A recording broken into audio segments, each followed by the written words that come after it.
आप देख रहे हैं Indian horror TV Ashok Kumar के साथ। तो आइए शुरू करते हैं भूतिया हवेली पार्ट 3। अनन्या और हेमंत डरी सहमी नज़रें से एक दूसरे की तरफ देख रहे थे। हेमंत और अनन्या धीरे धीरे उस दरवाजे की तरफ बढ़ने लगे और अनन्या ने अपना कान दरवाजे पर लगाया और उस साइड की आहट को महसूस करने लगी। थोड़ी देर तक वह आहट उन्हें सुनाई दी। बाद में वह कमरा बिल्कुल शांत हो गया। जैसे ही वह कमरा शांत हुआ, अनन्या ने हेमंत से कहा, अब हमें अंदर जाकर कैंडल जला देनी चाहिए। हेमंत ने डरते डरते अपनी मुंडी हिलाई। अनन्या धीरे धीरे उसकी कुंडी खोल रही थी। छर छर की आवाज़ कुंडी खोलते वक्त वहाँ से आ रही थी। अनन्या ने थोड़ी देर में वह दरवाज़ा खोल दिया और धीरे से उसने वह दरवाज़ा पूरा खोल दिया और हेमंत और अनन्या डरते डरते उस दरवाजे के अंदर जाने लगे। उस कमरे में पहुंचकर उन्होंने चारों तरफ देखा। वहाँ पर कोई नहीं था। वह बिल्कुल सुनसान पड़ा हुआ था। अनन्या ने मोमबत्ती जलाई और उस कमरे में रख दी और दोनों उस कमरे से बाहर निकल पड़े। बाहर निकलते ही वह अगले कमरे की तरफ बढ़ने लगे। यहाँ दूसरी तरफ राघव और मनीष लगभग 10-15 कमरों में मोमबत्ती जला चुके थे और अब वह एक कमरे के सामने खड़े हुए थे। उन्होंने धीरे से उस कमरे पर अपना कान लगाया और उस कमरे के अंदर होने वाली हलचल को सुनने लगे। वहाँ पर कोई हलचल उन्हें सुनाई नहीं दी। राघव और मनीष ने धीरे से उस कमरे का दरवाज़ा खोला और अंदर दाखिल हो गए। अंदर जाने के बाद हेमंत ने और अनन्या आगे बढ़ते जा रहे थे। यहाँ दूसरी तरफ मनीष और राघव उस कमरे में दाखिल हो गए थे और मनीष ने वहाँ पर मोमबत्ती जला दी थी और वो दोनों उस कमरे से बाहर निकलने को हुए। वह उस कमरे के दरवाजे के पास पहुँचे ही थे कि तभी उन्हें उस कमरे के बाथरूम से कुछ हलचल सुनाई दी। वह धीरे धीरे डरी सहमी नज़रों से उसकी तरफ देखते हुए उस बाथरूम की तरफ बढ़ने लगे। थोड़ी देर में वह उसके सामने खड़े हुए थे और दोनों अपना कान उसके दरवाजे पर लगाकर वहाँ पर आहट सुनने लगे। तो उस तरफ रोने और चिल्लाने की आवाज़ें आ रही थी।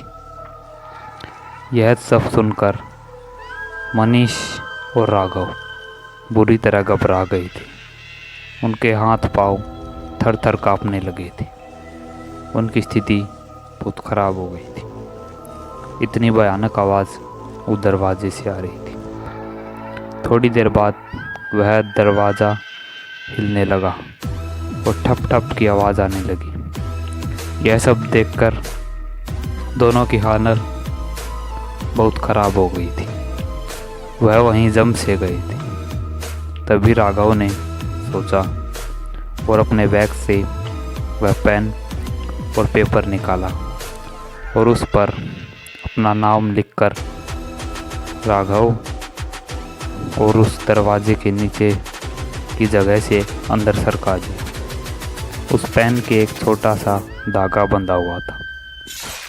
वह उसने दूसरी तरफ सरकाया मगर काफ़ी देर तक कोई जवाब नहीं आया। तभी उस कमरे में अचानक बहुत अंधेरा हो गया। उनकी जलाई हुई कैंडल मोमबत्ती अब बुझ चुकी थी और वहाँ पर अंधेरा हो गया था।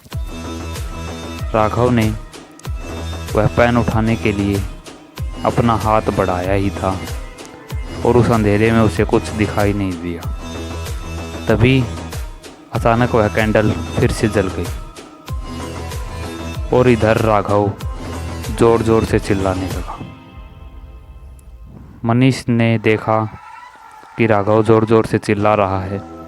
उसने उसका मुंह बंद किया और उसे शांत करने की कोशिश की, लेकिन जैसे ही मनीष की नज़र राहुल के हाथ पर गई तो उसने देखा कि वह पेन राघव के हाथ के आर पार हो गया था और उसके हाथ से काफ़ी खून बह रहा था। राघव दर्द के मारे चिल्ला रहा था। मनीष ने उसे शांत करते हुए कहा, रुको भाई, शांत हो जाओ। उस दरवाजे की तरफ कोई है, वह हमें सुन लेगा। ऐसी थरथराती आवाज़ में उसने राघव को चुप कराया और अपने पॉकेट से रुमाल निकाला और उसका खून साफ करने लगा। उसने बहुत प्रयास के बाद वह पेन उसके हाथ से निकाला और वह रुमाल उसके हाथ पर बांध दिया। अब दोनों फिर से उस दरवाजे की तरफ देख रहे थे। वहाँ पर बिल्कुल सन्नाटा छा गया था और उस सन्नाटे में वह दोनों के आगे बढ़ने की कदमों की आवाज़ें ही आ रही थी।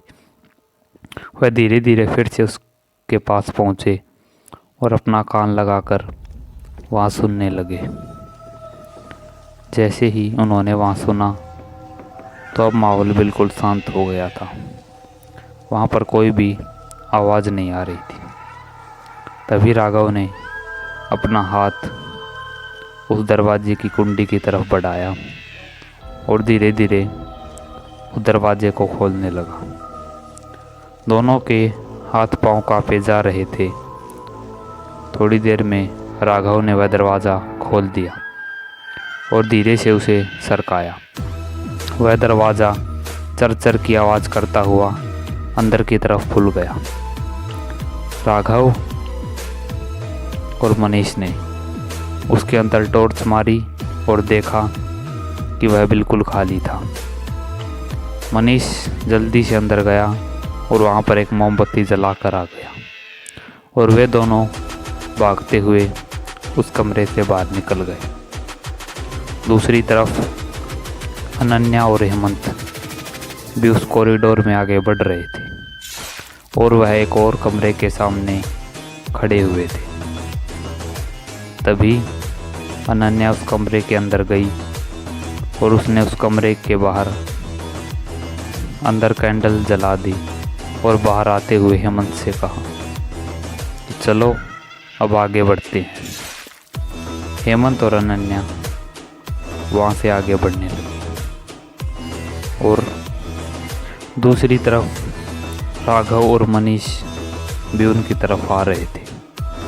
वे चारों इकट्ठे हुए। तभी राघव ने डरते हुए उनसे पूछा, क्या तुमने सभी कमरों में मोमबत्ती जला दी? अनन्या और हेमंत ने अपनी गर्दन हाँ में हिलाई और वे चारों एक दूसरे की तरफ डरी सहमी नज़रों से देखने लगे।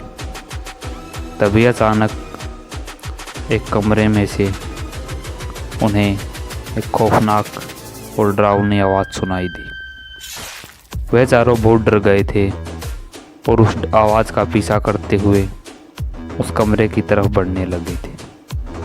उनकी रूह अंदर तक हिल गई थी और पांव थर थर काँप रहे थे। वे चारों डरते डरते उस कमरे की तरफ बढ़ रहे थे।